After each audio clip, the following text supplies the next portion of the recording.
This is episode number 156. Today we're featuring an artist you need to know. He was early into plein air painting and has some surprising information you probably don't know. His name is Chuck Waldman.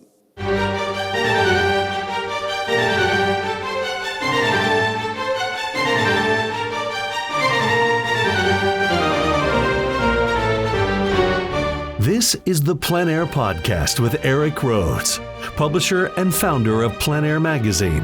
In the PleinAir Podcast, we cover the world of outdoor painting. Called plein air, the French coined the term, which means open air or outdoors. The French pronounce it plein air. Others say plein air. No matter how you say it, there is a huge movement of artists around the world who are going outdoors to paint. And this show is about that movement.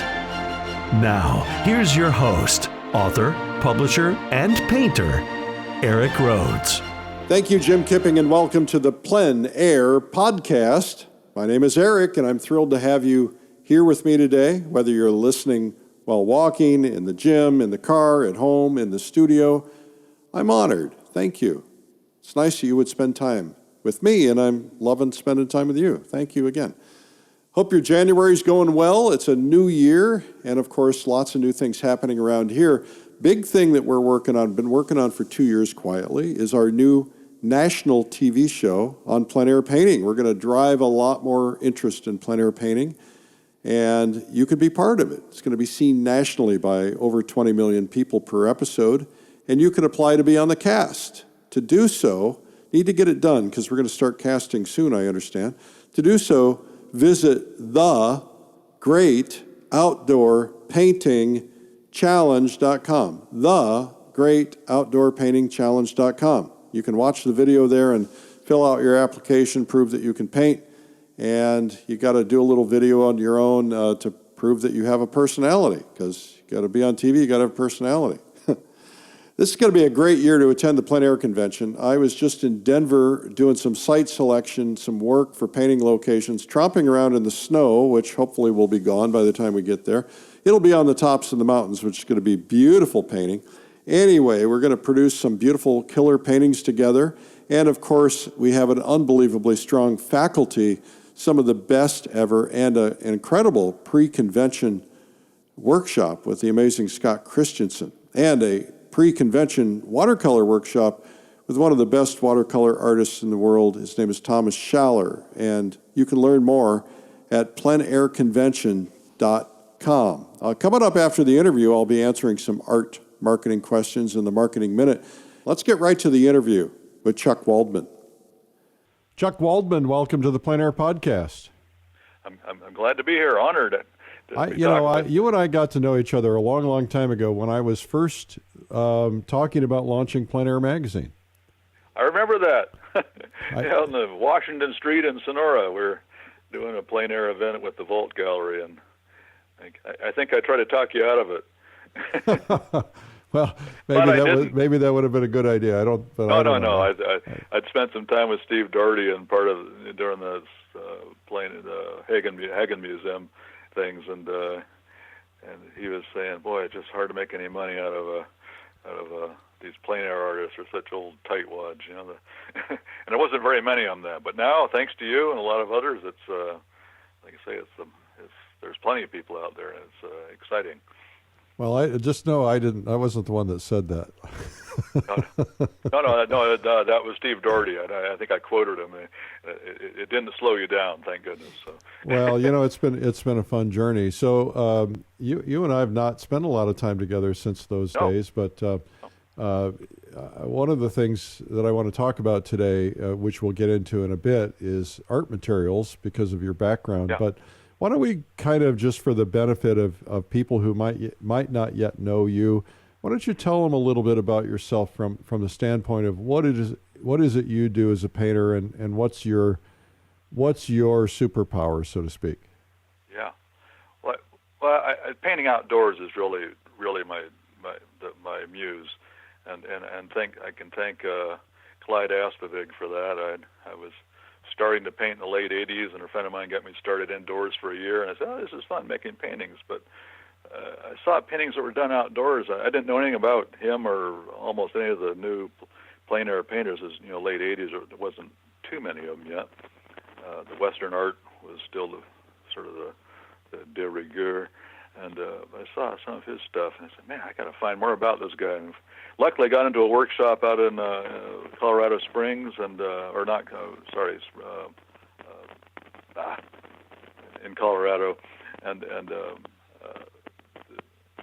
they got me started painting outdoors. It was a shock, but a great challenge. I've loved it ever since, and I've really, when the galleries were busier, I painted. I was in, during the gallery world, I painted indoors from studies, but now I just paint completely outdoors. I have no desire to paint indoors, except maybe in the winter when the weather's horrible. But just love going out and being part of the scene, seeing what happens. Discovery. It's a discovery thing, and you discover connections that you didn't know were there, and discover places that looked somewhat mundane or maybe caught your eye somehow. And I mean, can't even describe it till you painted it. I think so. Just a constant learning, discovery process.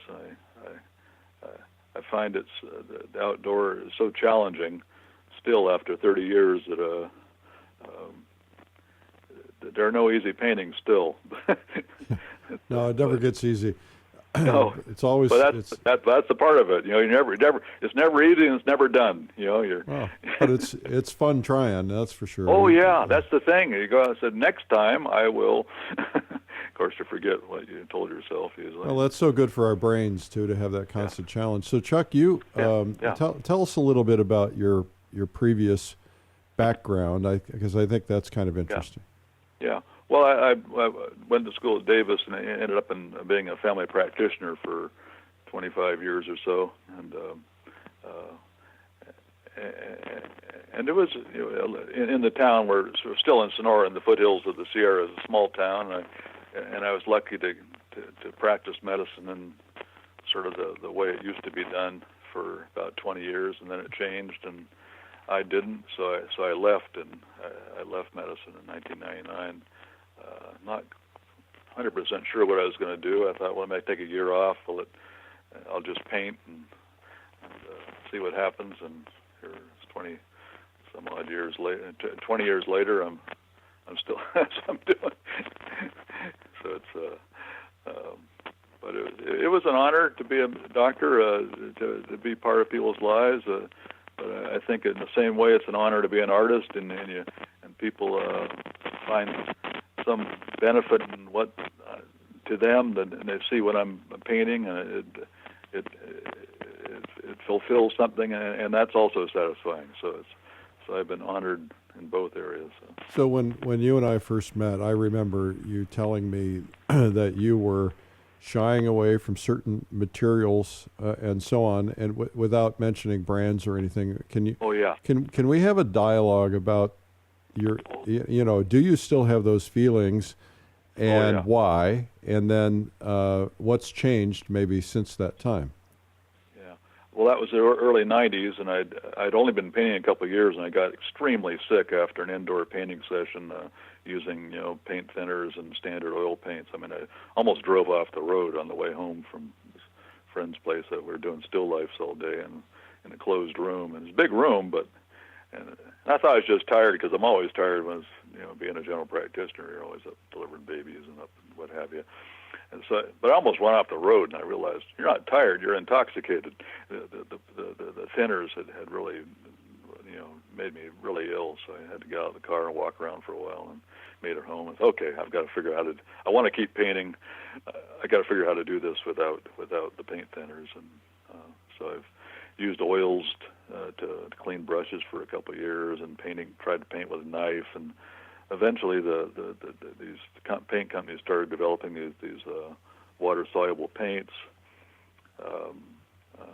thin and clean with water. Well, they not exactly so, but it took after a few years of trying, I figured out a way to make them work, and I've never gone back.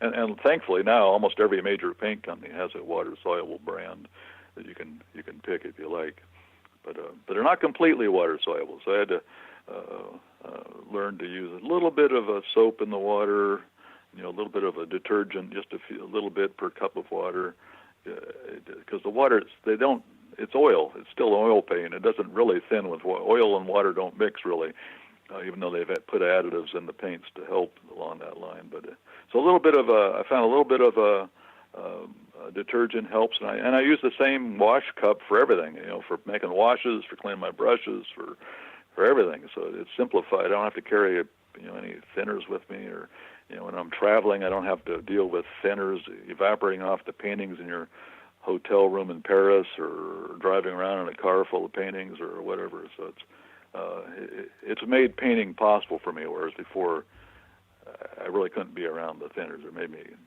sick. And I seem to remember, and maybe I got this wrong, but it seems like you were kind of on the warpath towards certain types of paint as well, cadmiums or heavy metals. Mm-hmm. Well, I think those are harder to find now. I think I think that also getting rid of. I think just the EPA has made those, lead white gone. The cadmiums. I think there's other replacement pigments now. They're equally strong or strong enough. You can live without the cadmiums, I think now, which is good. I mean, no one needs cadmium or leads or arsenics or any of the things that traditionally paints used to be made out of. I still paint with cadmium colors and with leads and so on. What's the from your perspective, from your background perspective, what's the problem with that? Well, cadmiums, through the skin, when things absorb through the skin, they bypass the great cleaner upper in our body, which is the liver, and they go right to the brain and right to all the other organs. If you eat something, it goes into the gut and into the liver, and then it gets clean, gets detoxified. And if stuff's coming in through your hands or vapors, it goes directly to everywhere, and brain included. So so I think there's a number of artists have had leukemias and things. These are cancer-causing agents, and we don't need them really. I mean, I think the chemists have found, I think, replacement pigments that are good enough, and I think that as an artist, you can, the old adage, "A poor workman blames their tools." If you can't paint with some replacement pigment, you're probably not looking properly. You're not paying attention. You can learn to use your tools well and wisely, I think. So from your perspective, is there a safe way to do it? I talked to an artist recently who said, he tried some of the cadmium-free colors and they just didn't have the pop that he wanted, and so he was sticking with them. But there may be, is it getting it on your hands? Is it getting into the air? Or the cadmiums don't get in the air. It's the thinners are in the air, but on your hands. So you could wear gloves. I don't. I just choose not to be around them in the first place, not to use them in the first place, and or use them real sparingly. I'm not a messy painter. I don't get paint all over myself. I try to keep it on the canvas. Well, clearly one thing you have to avoid is sanding. If you're sanding with leads. I don't. Yeah, or with cadmiums or something, and you're breathing that air, that could be a problem. Yeah, I'm cheap, but I don't sand canvases.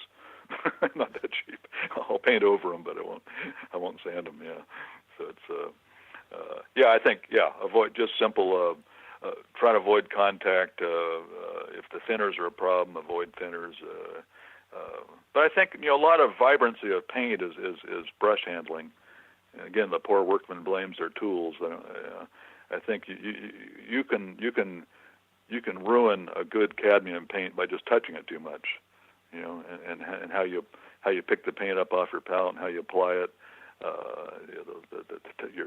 Your light touch for those finished strokes is I think a bigger part of vibrancy in a paint, especially with oil paint. The texture and the shininess and the sort of jewel-like facets that happen with the brush strokes. I love all that stuff, and I think that's more brush handling than actual the materials problem. I mean, you want a good quality paint, but I think a lot of it's up to your craftsmanship of paint handling. You strike me as someone who studies painting much like you used to study medicine. Always keeping up on it. You also teach. What are you learning? What are some of the things that you've learned throughout your career that you want to share with other people that you think would be valuable in terms of painting, what you've learned from other painters, what you've learned from history, etc.? Well, I think having enough history and enough concepts in your head when you go out to paint, so you're not confounded by the multitude, the chaos essentially you're looking at if you're out painting outside or painting from a person across a studio or anything. There's so much stuff. So having some sort of way of having a procedure, at least a bare bones kind of structure to follow. And I think using this language of painting I use, concept, composition, value, color, edges, that's the only things I remember. Some of these, my favorite quotes, again, the Sargent quote I might have shared with you earlier, that about starting with middle values. I like Hawthorne's book. Is the painting begins and ends with this careful study of the big spots of color in relationship to one another, and it's so true. The details, that's what makes the painting, and the big spots, the big darks, the big lights, the warm versus cools, the pure versus grays, and getting past the busyness of things and seeing a structure to start a painting, and being able to have the confidence to be outside, maybe in public, like in the streets of Paris, and starting a painting, and it looks pretty hideous to start with. There's a big smash here, a big smoosh there, and whether you're happy with them or not, people looking at it like, what the heck is he doing? And poor man, I was painting right outside of Notre Dame on the corner at the bridge, and a group of teenagers congregated around me, and they said, "Sir, you should give up painting. That's an awful painting." I've had the opposite experience in France. I've had groups of in the first. It was a long time ago. It was my first trips to France, and maybe the mid '90s.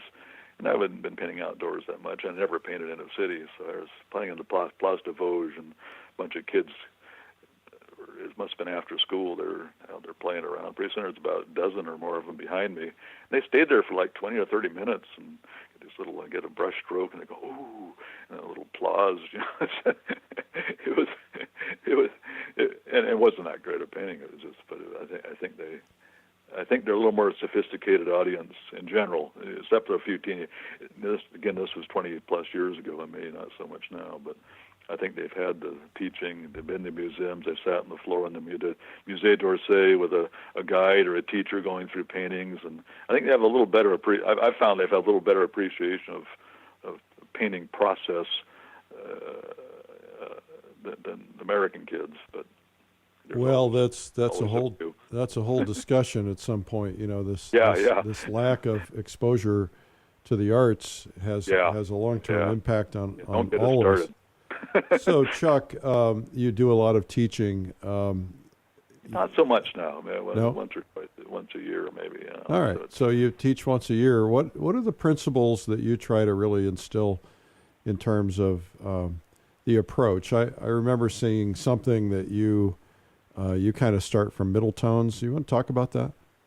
Yeah, I think you have to start somewhere, and you get outside and you're saying, where do you start a painting? Have you got this scene you like? You've got all your materials set up, and I think this idea of seeing is so learning to see is the biggest part of painting, and learning to see abstract, simple shapes, and maybe for me, seeing the mid-tones of a whole forest or a whole bank of buildings in shadow, a whole bank of buildings in light, helps me get started without having to get bogged down in details of either one.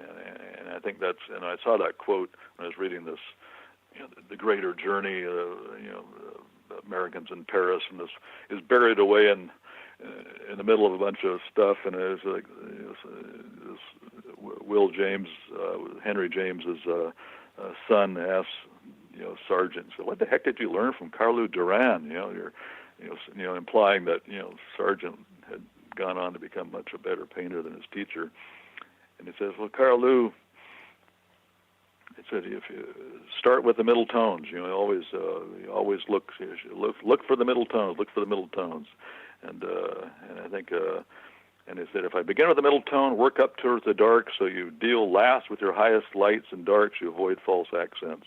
That's what Carlo taught me, and I think that just struck me like, oh my God, everybody's, you look at Sargent, you see the flourishes, you see his finished strokes, you don't realize that really that middle tone structure of his paintings, like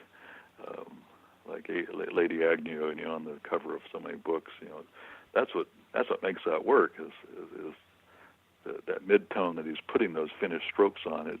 That there's just the right difference in value between the mid-tone to his highlight. That it's not harsh, it's not glaring. There's no darks that stick out and punch. The darks are not glaring at you, or the lights aren't. It just whole painting comes together, I think, based on the good start.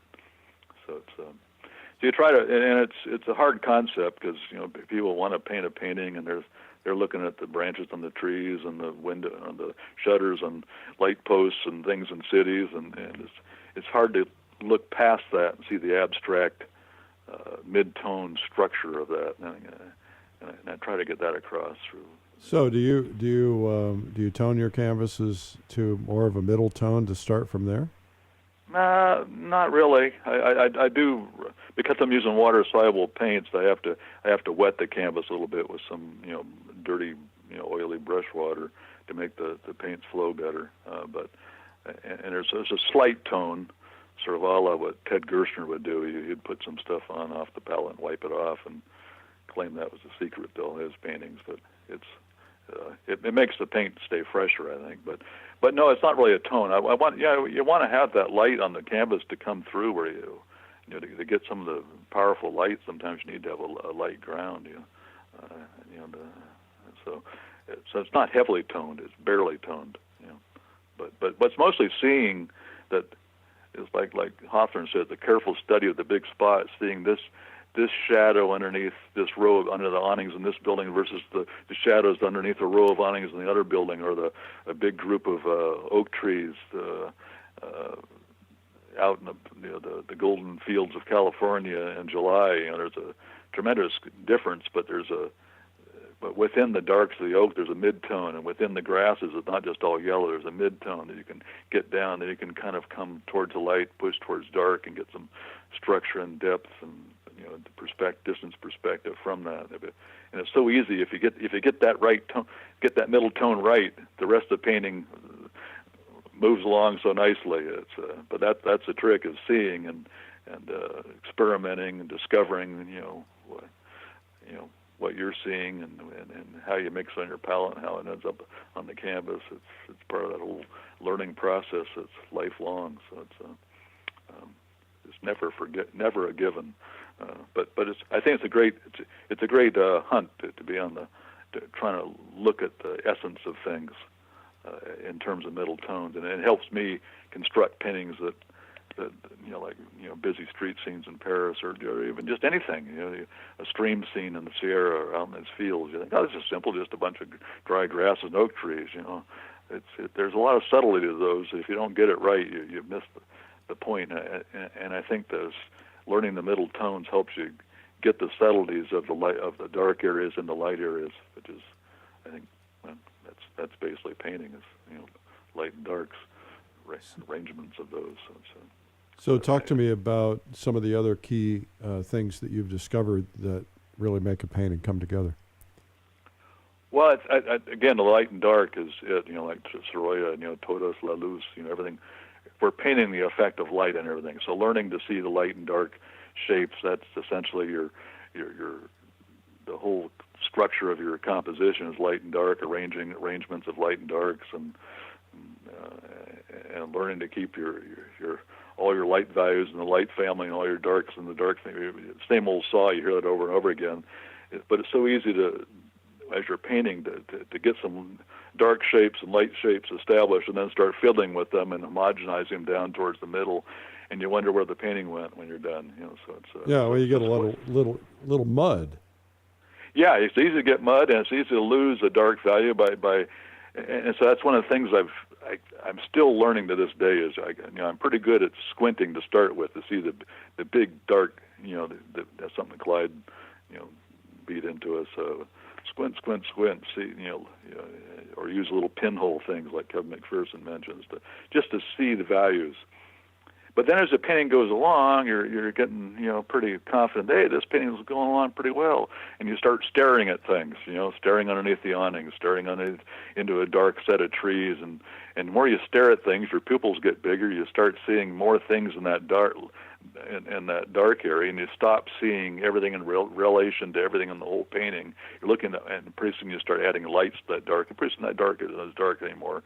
And therefore, the power, if the darks go away, the lights next to it become weaker, and the whole painting's, the whole structure of the painting starts going away just because you've stopped squinting. You've started staring at things, and I think that happens because you get engrossed in the scene, and you're trying to figure out how to make it work, and you're thinking to yourself, if the painting is going along well, you start getting a little too clever for your own good.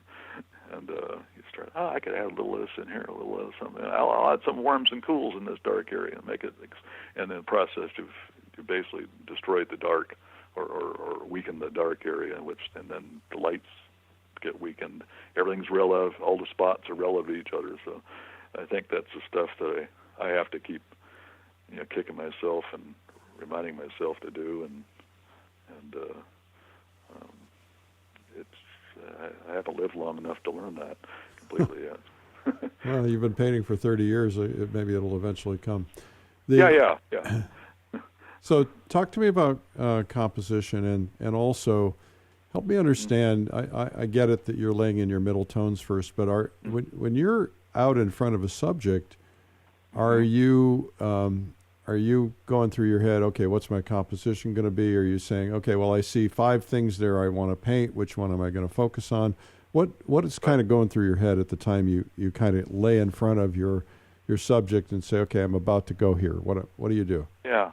Well, first, I think you trust your instincts that you stopped at this spot for whatever reason. You say, and it might be a really conscious effort. I love the way these red awnings against the green, green umbrellas or just the snow patches versus dark shadows up in the Sierra, things like that. But I think just trust. I think a lot of composition. If you like it, it's probably right. And if it isn't, during the process you're painting, you'll discover what you like or didn't like about this. So Edgar Payne's book was helpful in a way, but a lot of ways it wasn't, because he went through all these different possible compositions, and after reading, I said, I really just have to. And those are good, but I just need to trust. When I like it, I like it, and it's my painting, so not someone else's. So I have a concept I want to feature a group of people or a group of rocks or the big scene, the grand scene, grand view, and then start composing. And try to, if you see 5 spots, maybe there's only 3 that's really important. Try to simplify it further to make it. And am I still making my point? So so I think arranging some odd number of shapes around in a composition, if it ends up in a golden section, fine. If it doesn't, fine. I think looking for I think a little triangle, little dynamic shapes to lead the viewer's eye into this composition. Little triangles of, like looking down a road, streams. There's all kinds of triangles and dynamic shapes in nature if you start seeing them. Spend time, but mostly focusing on those mid-tones, which are middle tones by definition, are midway between something. So I usually make some notes of my darkest darks and brightest brights somewhere, a touch here, touch there.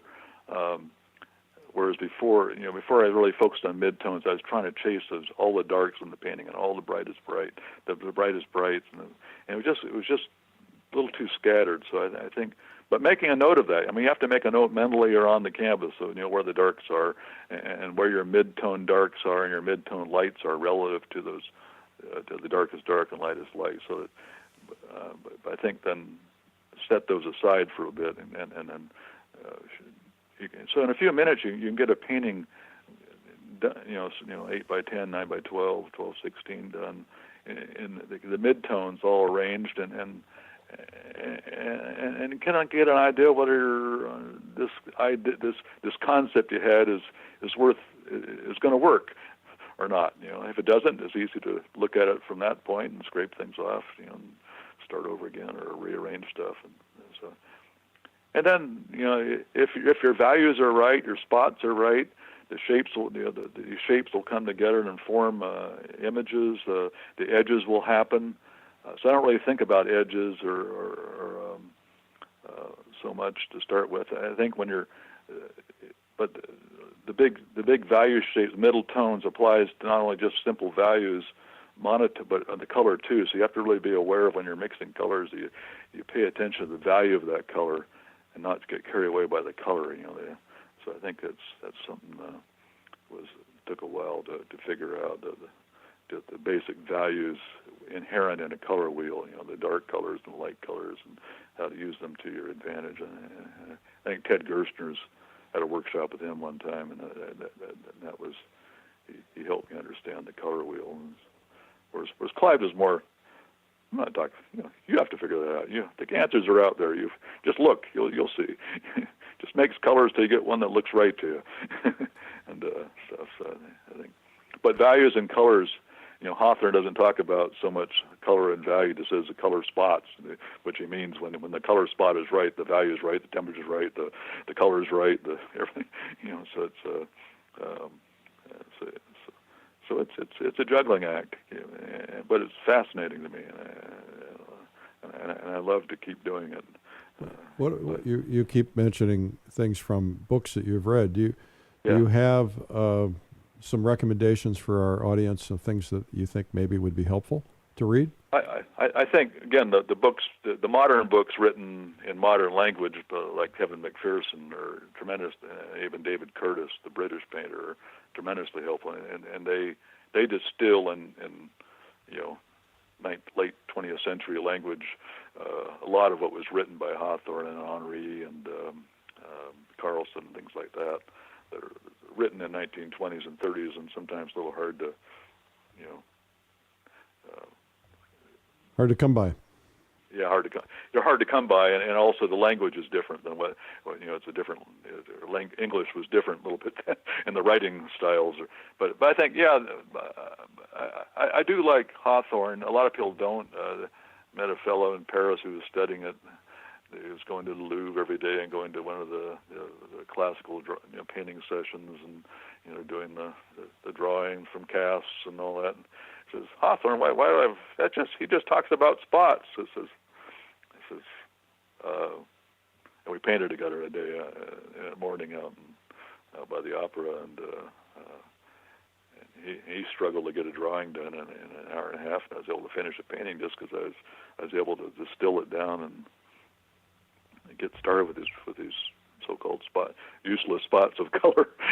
they come together. If you get the values right of these spots, they come together and make form, and create the shapes. And but a lot of people find that too simplistic, and if I just read Hawthorne, I'd probably feel the same way. But I think when reading Plein and Hawthorne and Carlson was a bit dry for me, but then I've only had classes from a couple workshops with Clyde, and a workshop with Ted Gerstner. Everything else has been more just looking, going to museums, painting with other artists, and just thinking, what the heck am I doing?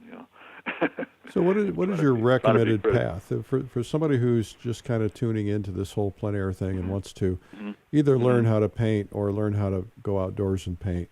What's your what would you do differently from what you did, and or would you? Yeah, no, I think I wouldn't do. I think finding an artist that you admire and taking workshops with them or at least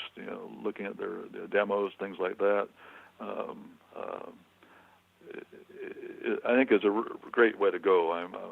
I didn't go to art school, so I can't really talk about art school, but I've seen people who struggle, at least outdoors, even though they've had years of experience of color theory and various things at academic level, and so I think just getting into it and making a complete fool out of yourself, like we all do, and then learning from that, being critical, looking at what you're doing, and trying to think what's someone else doing that could help me with this, and then eventually learning that you are you, so you're going to do it like you're going to do, even though you've had to.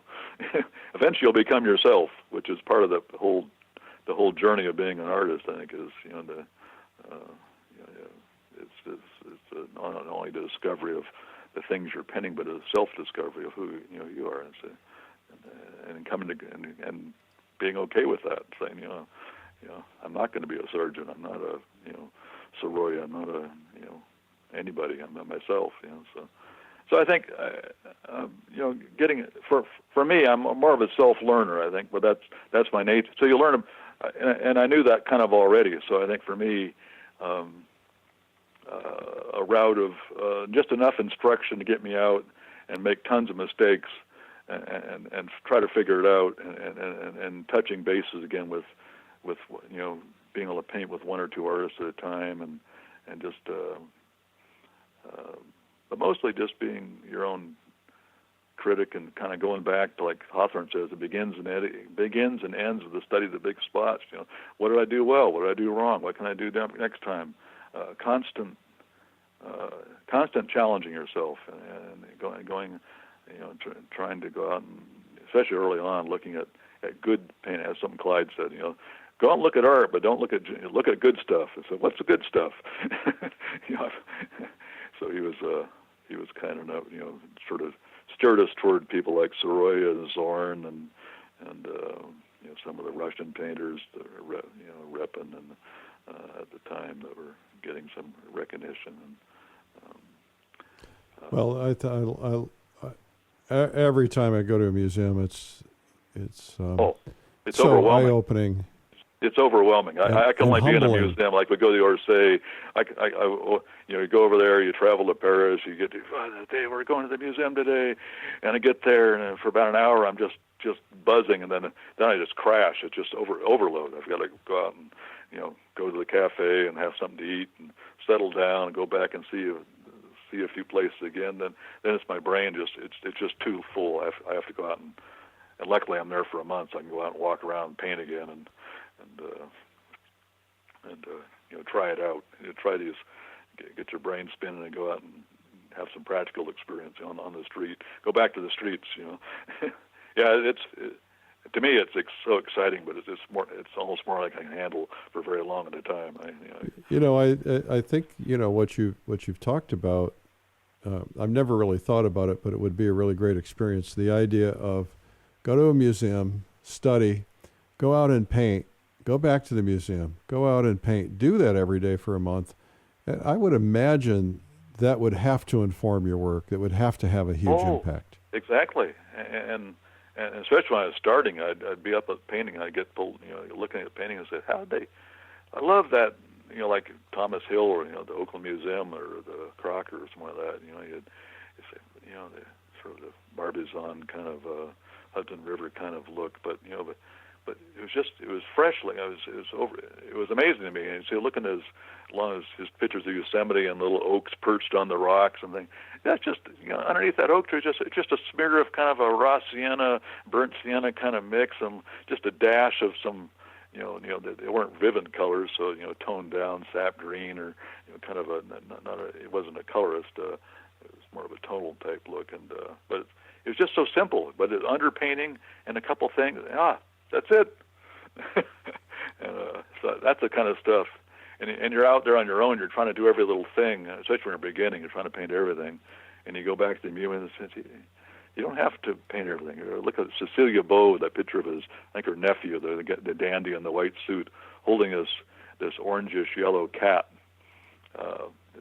She's a great painter, like a woman sergeant, and Boston painters. and the cat is just a smear of some raw sienna with a couple little Naples yellow, mid oranges mixed, a couple little brush strokes, flicks, and the nose, eyes, nose. That's it, and it's just fresh, and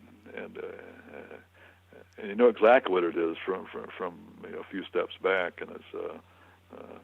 But I love fresh brush strokes. I love things I love the brush work and the color you get. I mentioned earlier, to keep paint fresh, you can't overwork it. You got to keep the beauty of the paint and exchange a little bit of beauty for accuracy. So I think that it's Deborah Hughes who says, when you lay it down, leave it alone. What's your philosophy? Do you kind of paint in your midtones, your underpainting, and then preserve your brush strokes from that point forward? Do you do it from the very beginning? What's your process? How thick do you paint? Yeah, usually that's the midtones are thin and manageable, and you scrub them in, or because I'm not using thinners, so I'm having to get thin paint by heavy brush pressure. You're like a baton stick, and you're just scrubbing stuff on, keeping it energetic but thin, and then when you're putting the strokes over that, it's a very light touch. You're holding the brush at a balance point where you're not like the baton stick anymore. It's loading the tip of the brush with a good mixture of paint, putting it on one, maybe two strokes, leave it. And then if there's an edge that forms in the process of that's irritating, maybe address it now. Maybe ignore it now. Go back and address it later. You can knock down edges later to suit if the painting ends up too edgy. But keep it fresh and do less. You put the paint on where you want it. This is on your middle tone. You've modified your middle tone. You've added some darks to it, which are generally thinner. So you're starting to model this flat middle tone into a three-dimensional rendering, and the lights generally go on last. Now there are other times where you see something like a sail on a boat or a side of a White House, and that's going to be thick paint right from the first stroke. Keep it fresh, But even that, I might come back a step, make it a little bit less than I want, little dark, a shade darker, a little warmer, and then add another color to it, just lightly over the top of it, but still keep it very fresh, and then work around it. Don't go back and touch it. You can take those shapes and cut around them and create with just a gob of paint. You can, like a side of a building. Now you come back on the shadows, the dark sides, and cut into it and make pretty well-defined form if you want that. So it's but generally, in most more. There's no one set formula for all this stuff. Generally, it's going to be, I'm going to try to get the whole painting going, all the big tones to each other, and the middle tones, then start rendering those towards the darks and to the highlights, to again, like Sarge says, to avoid those false accents. Because when I try to just paint all the darks and all the lights, you come back and bring a painting in, or you look at it, you stand back and look at it, or look at it with a mirror, and you say, oh my God, look at that big old dark just sticking out like a sore thumb, or a big light area that's way too light, way too high key compared to its neighbor and the things. Well, sometimes you got to get away from it. So how do you make sure always a pathway between your painting and back from your painting. I was very proud of a painting I did the other day. I sent it off to the gallery and had a picture of it, and I was visiting a friend in an art gallery, and I said, "You want to see a hot new artist?" He said, "Sure." So I pulled up this painting, and I didn't tell him it was mine, and he started pointing out, because he didn't know it was mine, he started pointing out all the problems with it. and whoa. And actually, I learned a good technique, because I'm always trying to get honesty out of people, and it's hard to get them to be honest. He said, he did this wrong, and look at that dark, it's misplaced. And, it's like, wow, this is great feedback. But it also is, sometimes you can't see it through your own eyes. I think sometimes it's good to have somebody else look. Do you ever do that? Do you ever email an image to a buddy? Yeah, I think I've been lucky. I'm pretty isolated here in the foothills of California, but Ray Roberts lives not too far away, and Kathleen Dunphy a little bit closer. I'd say we paint more often than not. As far as honesty, I think she's a little too kind to me often. And I tell her that. So, oh, that's great. The jury's still out in my mind. I'm always, as artists, we're always, pretty critical. At least I am. Well, she's a pretty encouraging person, anyway. Yeah. So I know that. So I have to take anything praiseworthy with a grain of salt. But I appreciate. It's nice to get feedback. And I think, and of our problems, we both are. I think we try to solve it. Try to be as honest with it, in a non-mean way, in a friendly way. Yeah. Being critiquing, not critical. So and that helps. That's incredibly helpful to find someone who you can paint with, and it's not a crowd, because crowds are hard to paint with. There's always dynamics in a crowd that I think are at least to me, are distracting. So I enjoy going out and painting with one or two other artists or on my own. So do you ever, this happens to me all the time, I'm curious if it ever happens to you. I'll be painting something and I'll take a break, I've got to get away from my canvas, and I'll look at what one of my fellow painters is doing, and then I'll come back and start changing things based on something they saw that I didn't see. And of course, every time I do it, it screws up my painting. You ever find yourself influenced by what others are doing? Less so now, just because I think I've come to grips that I am who I am. I can't paint like anybody else, even though of course, early on I wanted to paint like all kinds of, famous painters, and I realized that they are who they are, and I am who I am. Yeah. so and realize that any one painting you can only do so much. So I'll look around, see what other people are doing. So I've kind of carved a concept to follow. I have to follow this out to its end and see where it goes. Now I'll put what I've seen in other painters in the back of my head and say, either next time I will. That's a good way to look at things. I've not seen this scene from that perspective, with that emphasis before. So I appreciate that, but I try not to. One painting you can only do so much. Oh, that's right. So you've been painting 30 years. Do you ever get bored? I really don't, especially now.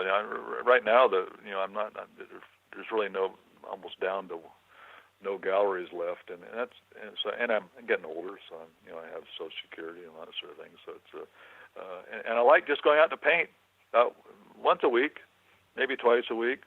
If I'm traveling, I'll paint several paintings a day still, and get in an area that while you're there, you have to, like in Paris, you don't just sit back for another. I'm tired today. I'm going to go sit in a cafe and drink. No, you're. It's exciting to me. I always have a mental list of places I want to be in certain times of day. I want to be there when I'm in places like that. And same thing in the Sierra. On a pack trip, you don't just zip back to a place that took you, mules and a lot of planning to get into a high country place. So while you're there, you immerse yourself completely in painting, and I love it. But generally around here, I'll go out maybe once a week or sometimes a couple times a week. That pack trip is one of my bucket list items, is getting up to Temple Craig or some of the places that Plein. Oh, exactly. Yeah. That was I did that early on. The first time I didn't use a pack trip. I just packed into myself with another surgeon friend of mine. It must have been mid-'90s or something. It's always good to have a doctor with you. Yeah, it's a heck of a walk. Yeah, it's a good walk up there. But I was up. We were painting. We camped at the old Upper Glacier Lodge site. There's that ridge above the Fourth Lake.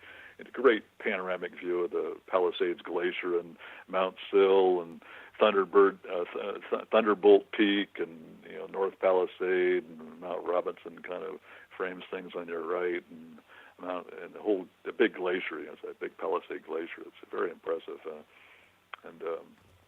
was painting there, and this guy comes up the trail and just did a lot of breath. And this came from Chicago.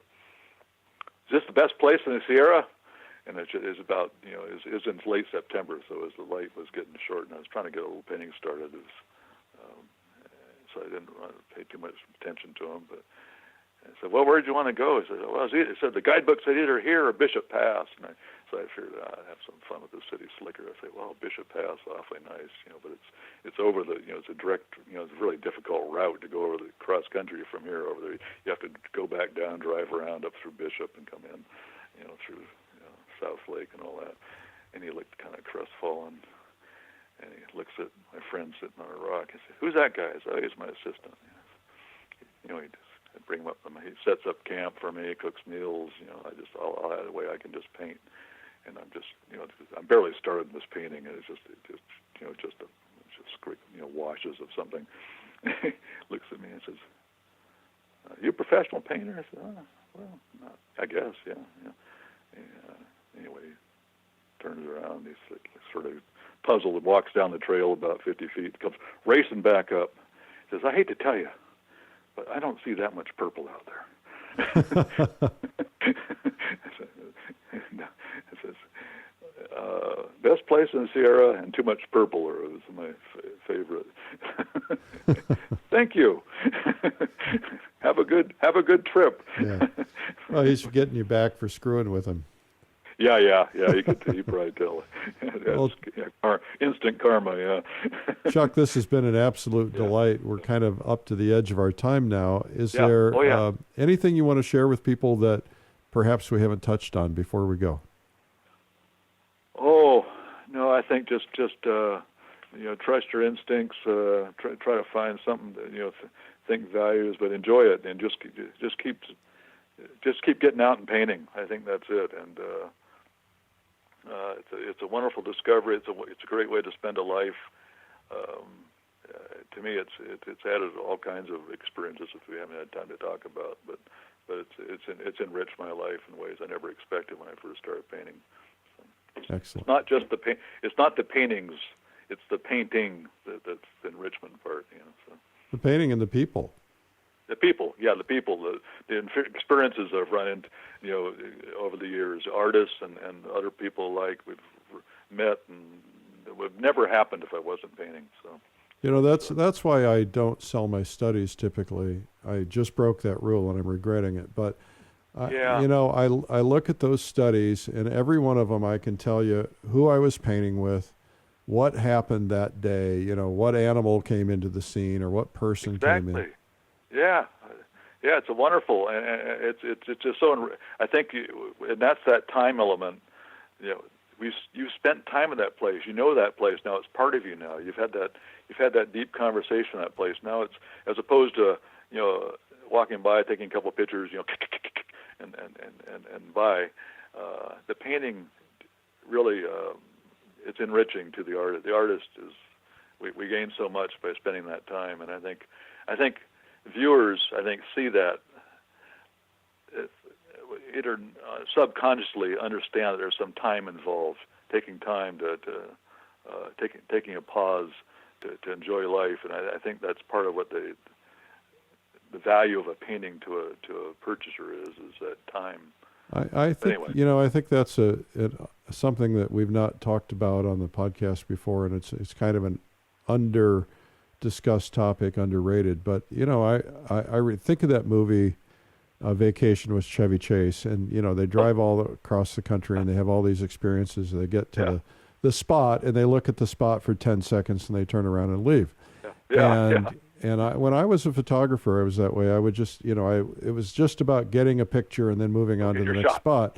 And I'd see people picnicking and things and thinking, maybe I should spend some time, but I never thought I'd get anything out of it. But then painting and spending 2, 3, 4 hours or longer. Or coming back day after day to the spot. You see things you just never would see in that first 3 minutes. Exactly, and I think it's so enriching, and I think that comes out in the paintings that you do on location. Is that hidden life value? Absolutely. Hard to define, but it's there, and I think that's it. I think that's what to me is if there's any value to the paintings that we leave behind, it's these little snippets of life. So, Chuck, where can people see your work? Well, right now it's mostly in my studio. Do you have a website? I have a website. Yeah, C. Waldman. Most people aren't going to come to Sonora. I'm sorry. Oh no, they're welcome. But yeah, I'm the world's worst marketer. I've not taken any of your marketing advice to heart, and sadly, it's part of who I am. Well, you managed to get on the PleinAir podcast, so this is a beginning. I know. I was shocked. When Sherry first emailed me, I thought it was a mistake. I told her that. But I'm glad to be here. I'm honored. Yeah, we're glad I love to talk here. about painting. It's nice to talk to you again, Eric. But I do have the CWaldman. .com. CWaldman.com. Yeah. All right, excellent. Well, Chuck, thank you for being on the PleinAir podcast today. Yeah, all the best to you. Thank you again to Chuck Waldman. I found it to be very interesting. I think his perspective as a doctor also wonderful on art materials. So, how about we get into some marketing ideas? This is the Marketing Minute with Eric Rhoads, author of the #1 Amazon bestseller, Make More Money Selling Your Art, Proven Techniques to Turn Your Passion into Profit. In the Marketing Minute, I try to answer art marketing questions. You can email your questions to me, eric@artmarketing.com. This question comes from Jane in Truckee, California, who says, I have a question about art licensing. She says, I was contacted last week by a company that's interested in licensing a collection of my artwork as a wholesaler of G-clays. I currently sell my originals and G-clays of my artwork to 2 small galleries here in Tahoe and Truckee. After thinking about it, I've decided the only way I could do it is to create a new collection of paintings only for the purpose of licensing the images and keep it entirely separate from my other work. I don't want to get any static from my current collectors. Do you know anything about licensing, and what do you think I should do? Do artists commonly do this? Will it hurt or help? Well, first off, I'm not so sure you need to worry about static from your collectors. It's going to be an honor. If they own the original and you're doing G-clays of the original and selling them into thousands and thousands of places, I think they're going to feel pretty special about that because they own the original. And the people who own the G-clays that you have, those are personalized, numbered, so they're going to be a lot different. So licensing is a really good opportunity, Jane, and it's an honor to be invited in. Imagine what could happen to your career if your paintings are on mouse pads and mugs and calendars and shirts and all kinds of things. It's a big deal to be invited in. I have some friends that did licensing, and it really made their careers. I think it's a huge deal, and if you're getting invited in, that's good. The thing is that they're asking you to license the images they've seen. They might not like the new series, but if they like these, give it a shot. What have you got to lose, really? Get a good attorney to represent you and get you a good licensing contract, get you the best deal. But also, it can be steady income for years. In fact, next week I've got an attorney on the podcast that can help you with some clues about this. Anyway, I have friends who do it. They love it. They make lots of money. Not always a ton, but some years it's lean. Some years it's extra money. Some years it's big money. You just never know. But it's an honor to be invited, and I would, quite frankly, I'd consider going for it. Next question comes from Annie in Nashville, Tennessee, who says, is it okay to get a day job to help pay my bills? I worry that this might make me seem like an amateur instead of a pro.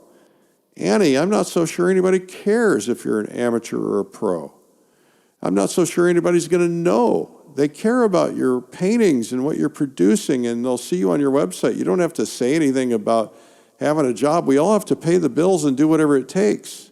Many well-known artists quietly have other jobs to pay the bills. There's no shame. No one needs to know. Frankly, nobody cares. We all have to make a living. We all have to do what we do to make ends meet. Why not get a job doing what you love, though? If you could get a job working with paintings, being around, somebody who prints G-clays or somebody like a gallery, work at a gallery, and you'll learn about how art sells. Inform your work, find out what people want. I mean, you might as well try to stay in the industry. And I think that, I've always had this philosophy that if you have to work, do something that you love. If you have to work, do something that is in the range of what you love. So, for instance, I have a friend who needed to make some extra money. He actually did a painting for another artist who was a pretty well-known artist who needed somebody who could copy his style, and he was not ashamed of it at all because he copied his style. He sold them. He got paid a salary, and he didn't put his own name on them. But they were not in his style, and at least he was painting. He was getting better hand-eye coordination. He was painting. Every painting you do is going to make you better. And so, if you can be painting for a living and making some money on it, why not? I think it's okay. Don't worry about what other people think. Stop worrying about what other people think, as a matter of fact. Hope this helps. This has been the Art Marketing Minute. This has been the Marketing Minute with Eric Rhoads. You can learn more at artmarketing.com. A reminder to book your seat for the convention, PleinAir Convention. And also, if you want to apply to be on our TV show, the casting call is going on now. You're going to reach millions, and your career is going to be on fire. Visit thegreatoutdoorpaintingchallenge.com, thegreatoutdoorpaintingchallenge.com. And if you've not seen my blog where I talk about art, life, philosophy, etc., check it out. It's called Sunday Coffee. It comes every Sunday morning early, and you can have coffee with it. But the way to find it is coffeewitheric.com. You go there, you subscribe for free, and then it starts showing up. It's always fun doing this. We'll do it again sometime soon, like next week. I'll see you then. My name is Eric Rhoads, and I'm the publisher, and I'm the founder of PleinAir Magazine, which is a really great gig. I love it. I love plein air painting. Remember, it's a big world out there, so you need to go paint it. We'll see you. Bye-bye. This has been the PleinAir Podcast with PleinAir Magazine's Eric Rhoads. You can help spread the word about plein air painting by sharing this podcast with your friends. And you can leave a review or subscribe on iTunes so it comes to you every week. And you can even reach Eric by email, eric@pleinairmagazine.com. Be sure to pick up our free ebook, 240 plein air painting tips by some of America's top painters. It's free at pleinairtips.com. Tune in next week for more great interviews. Thanks for listening.